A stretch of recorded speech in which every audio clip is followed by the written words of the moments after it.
13 तारखेच्या रात्री माझ्या सईबाई राणे साहेबांना बाळंतपणाच्या खोलीत नेलं गेलं. दरवाजा लागला गेला. तुम्ही सारी मंडळी इथे बसलाय ना, सारी मंडळी किल्ले पुरंदरवरच्या दारुण महाराजांनी त्या बाळंतपणाच्या खोलीच्या बाहेर बसलेली, जो तो आपापल्या देवाला प्रार्थना करत होता. कोण आई तुळजा भवानी मातेला प्रार्थना करत होता की आमच्या सईबाई राणे साहेबांच्या जीविताला कसला धक्का लागू देऊ नको. आणि हे परमेश्वरा, अरे लई इच्छा आहे त्या माऊलीची, तिने मुलीच्या पाठीवरती त्यांना मुलगा व्हावा म्हणून. अरे सोमवार उपास केला, गुरुवार उपास केला, शनिवार उपास केला, लय उपास तपास केले, लय मनोभावी श्रद्धा केली, भक्ती केली. देवा, माझ्या राणी साहेबांच्या, आमच्या अक्का साहेबांच्या जीविताला धक्का लागू देऊ नको. त्यांची शेवटची इच्छा पूर्ण कर. त्यांना पुत्ररत्न प्राप्त होऊ दे.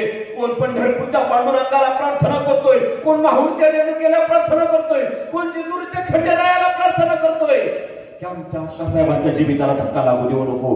दादांनो, रात्र उजाडत आली, सगळी संपूर्ण 14 मेचा दिवस सुरू झाला. सूर्य उगवला गेला. पहाटेपासून किल्ले पुरंदरच्या बालेकिल्ल्यावरच्या केदारेश्वर महादेवाला अभिषेक चालू होता. दादांनो, पहाटेपासून अभिषेक चालू होता. 7 वाजले, 8 वाजले, 9 वाजले, 10ची घटना भरत आली. दादांनो, आता मात्र सगळ्यांच्या नजरा त्या दरवाजावर होत्या. जेवढ्या दरवाजावर नजरा असतानाच बाळंतपणाच्या खोलीतून एका बाळाच्या रडण्याचा आवाज सगळ्यांना ऐकायला आला. जसा बाळाच्या रडण्याचा आवाज सगळ्यांनी ऐकला, तसं आनंदाने उधाण आलं. ज्या अर्थी बाळाचा रडण्याचा आवाज आलाय, त्या अर्थी बाळंतीण झाली. आता आम्हाला आनंदाची वार्ता ऐकायला मिळणार. सगळ्यांच्या नजरेच्या दरवाजावर, एवढ्याच नजरेच्या दरवाजावर असताना त्या दरवाजातून एक सुगंधी मुलगा काढून बाहेर येते, पदर खोचते. बाहेर बसलेल्या मंडळींचे कान आतूर झालेले असतात. गड्यावर काय घडलंय बोल.